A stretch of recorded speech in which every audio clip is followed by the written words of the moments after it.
Your words are spirit and life, O Lord, richer than gold, stronger than death.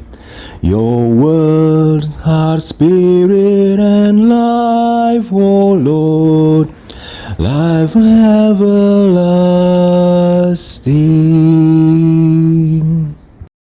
Hi everyone, welcome back to my channel.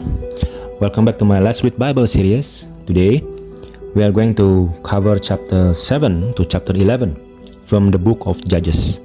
Okay, without further ado, let's start our Bible reading. Chapter 7. Gideon defeats the Midianites. So, Jerubbaal, that is Gideon, and his army got up early and went as far as the spring of Harod. The armies of Midian were camped north of them in the valley near the hill of Moreh. The Lord said to Gideon, "You have too many warriors with you. If I let all of you fight the Midianites, the Israelites will boast to me that they saved themselves by their own strength. Therefore tell the people, whoever is timid or afraid may leave this mountain and go home." So 22,000 of them went home, leaving only 10,000 who were willing to fight. But the Lord told Gideon, "There are still too many. Bring them down to the spring, and I will test them to determine who will go with you and who will not." When Gideon took his warriors down to the water, the Lord told him, "Divide the men into two groups. In one group put all those who cup water in their hands and lap it up with their tongues like dogs. In the other group put all those who kneel down and drink with their mouths in the stream." Only 300 of the men drank from their hands. All the others got down on their knees and drank with their mouths in the stream. The Lord told Gideon, "With these 300 men I will rescue you and give you victory over the Midianites. Send all the others home." So Gideon collected the provisions and ram's horns of the other warriors and sent them home, but he kept the 300 men with him. The Midianite camp was in the valley just below Gideon. That night the Lord said, "Get up, go down to the Midianite camp, for I have given you victory over them. But if you are afraid to attack, go down to the camp with your servant Purah. Listen to what the Midianites are saying, and you will be greatly encouraged. Then you will be eager to attack." So Gideon took Purah and went down to the edge of the enemy camp. The armies of Midian, Amalek, and the people of the east had settled in the valley like a swarm of locusts. Their camels were like grains of sand on the seashore, too many to count. Gideon crept up just as a man was telling his companion about a dream. The man said, "I had this dream, and in my dream a loaf of barley bread came tumbling down into the Midianite camp. It hit a tent, turned it over, and knocked it flat." His companion answered, "Your dream can mean only one thing. God has given Gideon, son of Joash the Israelite, victory over Midian and all its allies." When Gideon heard the dream and its interpretation, he bowed in worship before the Lord. Then he returned to the Israelite camp and shouted, "Get up, for the Lord has given you victory over the Midianite hordes." He divided the 300 men into 3 groups and gave each man a ram's horn and a clay jar with a torch in it. Then he said to them, "Keep your eyes on me.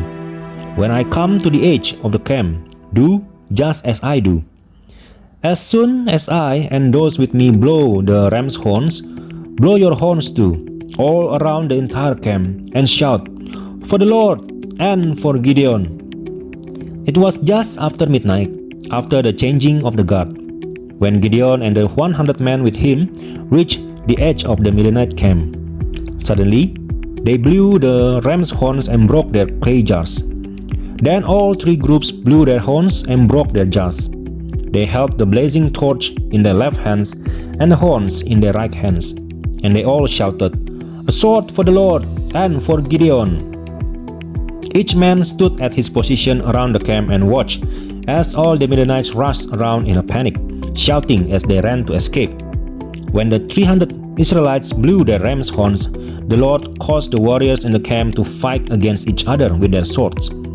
Those who were not killed fled to places as far away as Beth-Shittah near Zererah, and to the border of Abel-Meholah near Tabath. Then Gideon sent for the warriors of Naphtali, Asher, and Manasseh, who joined in chasing the army of Midian. Gideon also sent messengers throughout the hill country of Ephraim, saying, "Come down to attack the Midianites, cut them off at the shallow crossings of the river Jordan at Beth-barah." So all the men of Ephraim did as they were told.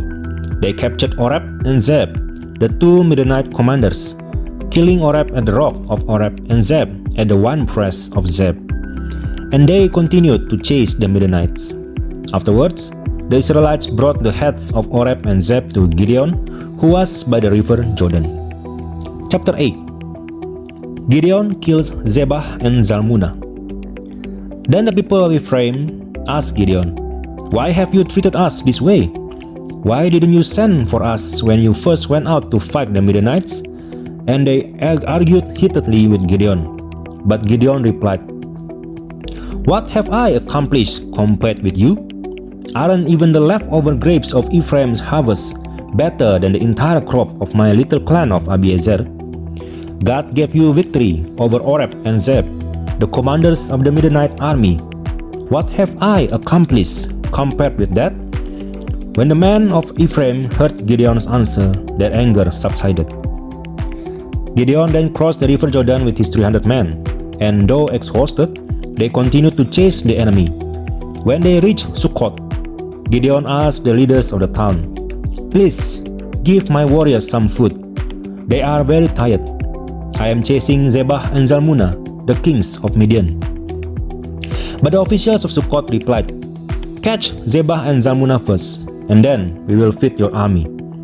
So Gideon said, "After the Lord gives me victory over Zebah and Zalmunna, I will return and tear your flesh with the thorns and briars from the wilderness."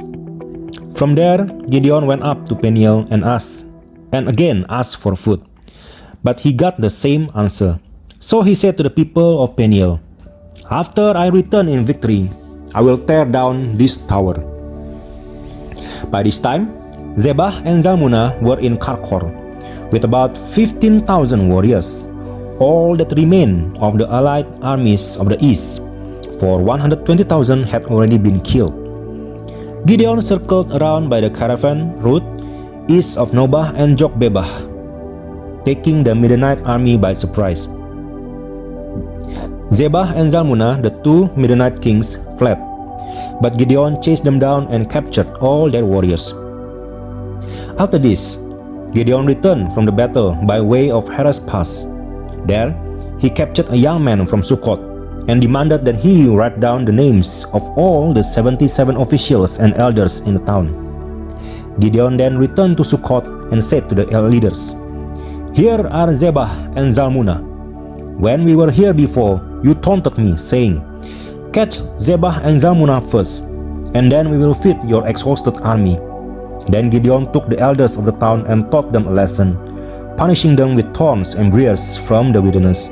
He also tore down the tower of Peniel and killed all the men in the town." Then Gideon asked Zebah and Zalmunna, "The men you killed at Tabor, what were they like?" "Like you," they replied. "They all had the look of a king's son." "They were my brothers, the sons of my own mother," Gideon exclaimed. "As surely as the Lord lives, I wouldn't kill you if you hadn't killed them."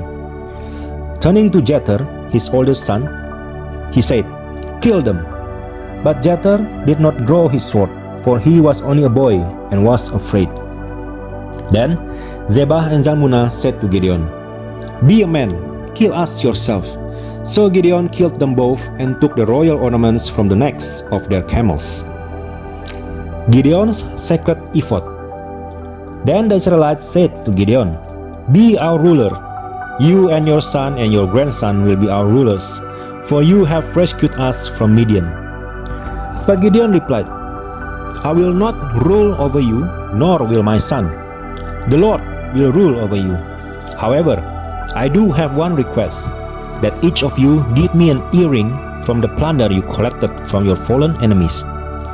The enemies, being Ishmaelites, all wore gold earrings. "Gladly," they replied. They spread out a cloak, and each one threw in a gold earring he had gathered from the plunder. The weight of the gold earrings was nearly 20 kilograms, not including the royal ornaments and pendants, the purple clothing worn by the kings of Midian, or the chains around the necks of their camels. Gideon made a sacred ephod from that gold and put it in Ophrah, his hometown.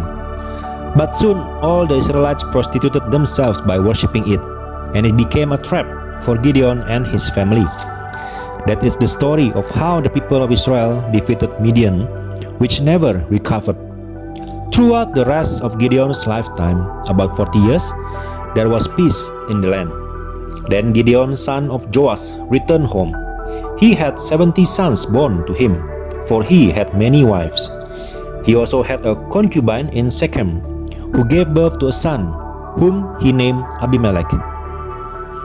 Gideon died when he was very old, and he was buried in the grave of his father Joash at Ophrah in the land of the clan of Abiezer. As soon as Gideon died, the Israelites prostituted themselves by worshipping the images of Baal, making Baal Berith their god. They forgot the Lord their God, who had rescued them from all their enemies surrounding them. Nor did they show any loyalty to the family of Jerubbaal, that is Gideon, despite all the good he had done for Israel. Chapter 9. Abimelech rules over Shechem. One day, Gideon's son Abimelech went to Shechem to visit his uncles, his mother's brothers. He said to them and to the rest of his mother's family, "Ask the leading citizens of Shechem whether they want to be ruled by all 70 of Gideon's sons or by one man. And remember that I am your own flesh and blood." So Abimelech's uncles gave his message to all the citizens of Shechem on his behalf. And after listening to this proposal, the people of Shechem decided in favor of Abimelech because he was their relative. They gave him 70 silver coins from the temple of Baal Berith, which he used to hire some reckless troublemakers who agreed to follow him. He went to his father's home at Ophrah, and there, on one stone, they killed all 70 of his half-brothers, the sons of Gideon. But the youngest brother Jotham escaped and hid. Then all the leading citizens of Shechem and Beth Millo called a meeting under the oak beside the pillar at Shechem and made Abimelech their king. Jotham's parable. When Jotham heard about this, he climbed to the top of Mount Gerizim and shouted, "Listen to me, citizens of Shechem. Listen to me if you want God to listen to you. Once upon a time, the trees decided to choose a king. First they said to the olive tree, 'Be our king.' But the olive tree refused, saying, 'Should I stop producing the olive oil that blesses both God and people just to wave back and forth over the trees?' Then they said to the fig tree, 'You, be our king.' But the fig tree also refused, saying, 'Should I stop producing my sweet fruit just to wave back and forth over the trees?' Then they said to the grapevine, 'You, be our king.' But the grapevine also refused, saying, 'Should I stop producing the wine that cheers both God and people just to wave back and forth over the trees?' Then all the trees finally turned to the thorn bush and said, 'Come, you be our king.' And a thorn bush replied to the trees, 'If you truly want to make me your king, come and take shelter in my shade. If not, let fire come out from me and devour the cedars of Lebanon.' Jotham continued, 'Now make sure you have acted honorably and in good faith by making Abimelech your king, and that you have done right by Gideon and all of his descendants. Have you treated him with the honor he deserves for all he accomplished? For he fought for you and risked his life when he rescued you from the Midianites. But today, you have revolted against my father and his descendants, killing his 70 sons on one stone, and you have chosen his slave woman's son, Abimelech, to be your king just because he is your relative. If you have acted honorably and in good faith towards Gideon and his descendants today, then may you find joy in Abimelech, and may he find joy in you. But if you have not acted in good faith, then may fire come out from Abimelech and devour the leading citizens of Shechem and Beth Millo, and may fire come out from the citizens of Shechem and Beth Millo and devour Abimelech. Then Jotham escaped and lived in Beer because he was afraid of his brother Abimelech. Shechem rebels against Abimelech. After Abimelech had ruled over Israel for 3 years, God sent a spirit that stirred up trouble between Abimelech and the leading citizens of Shechem, and they revolted. God was punishing Abimelech for murdering Gideon's 70 sons, and the citizens of Shechem for supporting him in this treachery of murdering his brothers. The citizens of Shechem set an ambush for Abimelech on the hilltops and robbed everyone who passed that way. But someone warned Abimelech about their plot. One day, Gaal, son of Ebed, moved to Shechem with his brothers and gained the confidence of the leading citizens of Shechem. During the annual harvest festival at Shechem, held in the temple of the local god, the wine flowed freely and everyone began cursing Abimelech. "Who is Abimelech?" Gaal shouted. "He is not a true son of Shechem. So why should we be his servants? He is merely the son of Gideon, and this Zebul is merely his deputy. Serve the true sons of Hamor, the founder of Shechem. Why should we serve Abimelech? If I were in charge here, I would get rid of Abimelech. I would say to him, 'Get some soldiers and come out and fight.'" But when Zebul, the leader of the city, heard what Gaal was saying, he was furious. He sent messengers to Abimelech in Arumah, telling him, "Gaal, son of Ebed, and his brothers have come to live in Shechem, and now they are inciting the city to rebel against you. Come by night with an army and hide out in the fields. In the morning, as soon as it is daylight, attack the city. When Gaal and those who are with him come out against you, you can do with them as you wish." So Abimelech and all his men went by night and split into 4 groups, stationing themselves around Shechem. Gaal was standing at the city gates when Abimelech and his army came out of hiding. When Gaal saw them, he said to Zebul, "Look, there are people coming down from the hilltops." Zebul replied, "It's just the shadows on the hills that look like men." But again Gaal said, "No, people are coming down from the hills, and another group is coming down the road past the diviner's oak." Then Zebul turned on him and asked, "Now where is that big mouth of yours? Wasn't it you that said, 'Who is Abimelech, and why should we be his servants?' The men you mock are right outside the city. Go out and fight them." So Gaal led the leading citizens of Shechem into battle against Abimelech.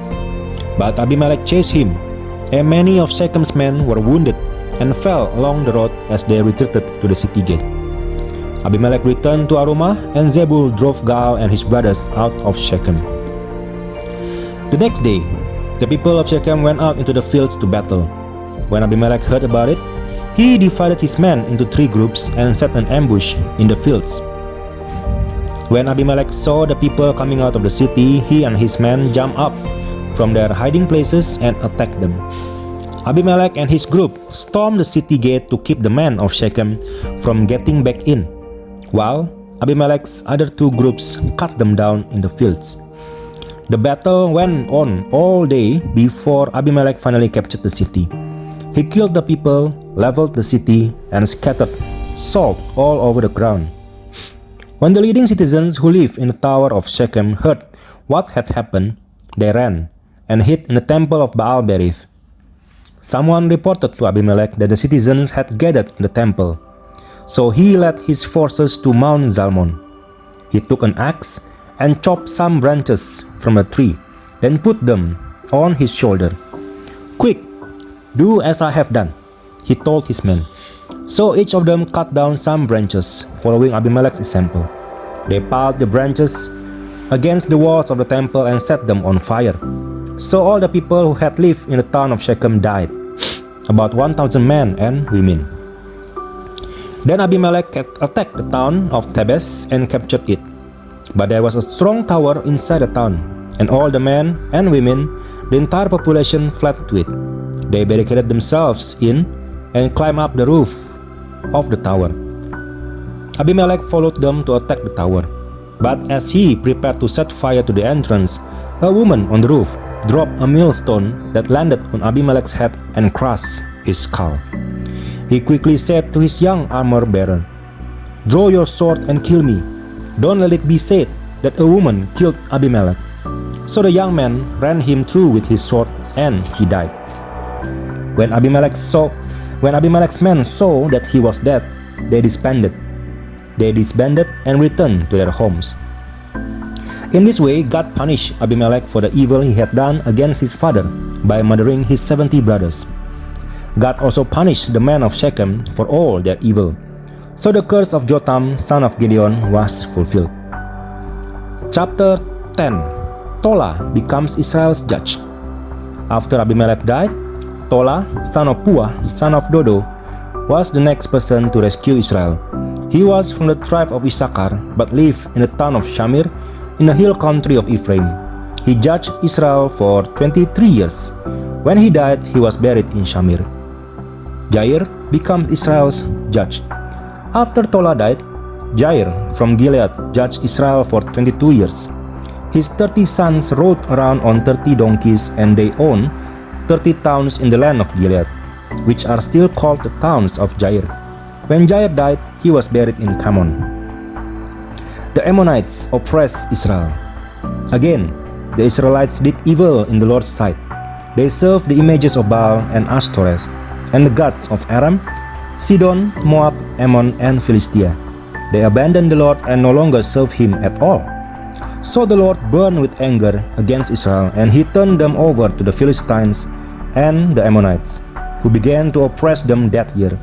For 18 years they oppressed all the Israelites east of the river Jordan in the land of the Amorites, that is in Gilead. The Ammonites also crossed to the west side of the Jordan and attacked Judah, Benjamin, and Ephraim. The Israelites were in great distress. Finally they cried out to the Lord for help, saying, "We have sinned against you, because we have abandoned you as our God, and have served the images of Baal." The Lord replied, "Did I not rescue you from the Egyptians, the Amorites, the Ammonites, the Philistines, the Sidonians, the Amalekites, and the Maonites? When they oppressed you, you cried out to me for help, and I rescued you. Yet you have abandoned me and served other gods, so I will not rescue you anymore. Go and cry out to the gods you have chosen. Let them rescue you in your hour of distress." But the Israelites pleaded with the Lord and said, "We have sinned. Punish us as you see fit. Only rescue us today from our enemies." Then the Israelites put aside their foreign gods and served the Lord, and he was grieved by their misery. At that time, the armies of Ammon had gathered for war, and were camped in Gilead, and the people of Israel assembled and camped at Mizpah. The leaders of Gilead said to each other, "Whoever attacks the Ammonites first will become ruler over all the people of Gilead." Chapter 11. Jephthah becomes Israel's judge. Now, Jephthah of Gilead was a great warrior. He was the son of Gilead, but his mother was a prostitute. Gilead's wife also had several sons, and when these half-brothers grew up, they chased Jephthah off the land. "You will not get any of our father's inheritance," they said, "for you are the son of a prostitute." So Jephthah fled from his brothers and lived in the land of Tob. Soon, he had a band of worthless rebels following him. At about this time, the Ammonites began their war against Israel. When the Ammonites attacked, the elders of Gilead sent for Jephthah in the land of Tob. The elders said, "Come and be our commander. Help us fight the Ammonites." But Jephthah said to them, "Aren't you the ones who hated me and drove me from my father's house? Why do you come to me now when you are in trouble?" "Because we need you," the elders replied. "If you lead us in battle against the Ammonites, we will make you ruler over all the people of Gilead." Jephthah said to the elders, "Let me get this straight. If I come with you, and if the Lord gives me victory over the Ammonites, will you really make me ruler over all the people?" "The Lord is our witness," the elders replied. "We promise to do whatever you say." So Jephthah went with the elders of Gilead, and the people made him their ruler and commander of the army. At Mizpah, In the presence of the Lord, Jephthah repeated what he had said to the elders. Then Jephthah sent messengers to the king of Ammon, asking, "Why have you come out to fight against my land?" The king of Ammon answered Jephthah's messengers, "When the Israelites came out of Egypt, they stole my land from the river Arnon to the river Jabbok, and all the way to the Jordan. Now then, give back the land peaceably." Jephthah sent this message back to the Ammonite king. This is what Jephthah says: Israel did not steal any land from Moab or Ammon. When the people of Israel arrived at Kadesh on their journey from Egypt, after crossing the Red Sea, they sent messengers to the king of Edom, asking for permission to pass through his land. But their request was denied. Then they asked the king of Moab for similar permission, but he wouldn't let them pass through either. So the people of Israel stayed in Kadesh. Finally, they went around Edom and Moab through the wilderness. They traveled along Moab's eastern border and came on the other side of the river Arnon. But they never once crossed the river Arnon into Moab, for the Arnon was the border of Moab. Then Israel sent messengers to King Sihon of the Amorites, who ruled from Heshbon, asking for permission to cross through his land to get to their destination. But King Sihon didn't trust Israel to pass through his land. Instead, he mobilized his army at Jahaz and attacked them. But the Lord, the God of Israel, gave his people victory over King Sihon. So Israel took control of all the land of the Amorites who live in that region, from the river Arnon to the river Jabbok, and from the eastern wilderness to the Jordan. So you see, it was the Lord, the God of Israel, who took away the land from the Amorites and gave it to Israel. Why then should we give it back to you? You keep whatever your God Chemosh gives you, and we will keep whatever the Lord our God gives us. Are you any better than Balak, son of Zippor, king of Moab? Did he try to make a case against Israel for disputed land? Did he go to war against them? Israel has been living here for 300 years, inhabiting Heshbon and its surrounding settlements, all the way to Aroer and its settlements, in all the towns along the river Arnon. Why have you made no effort to recover it before now? Therefore I have not sinned against you. Rather, you have wronged me by attacking me.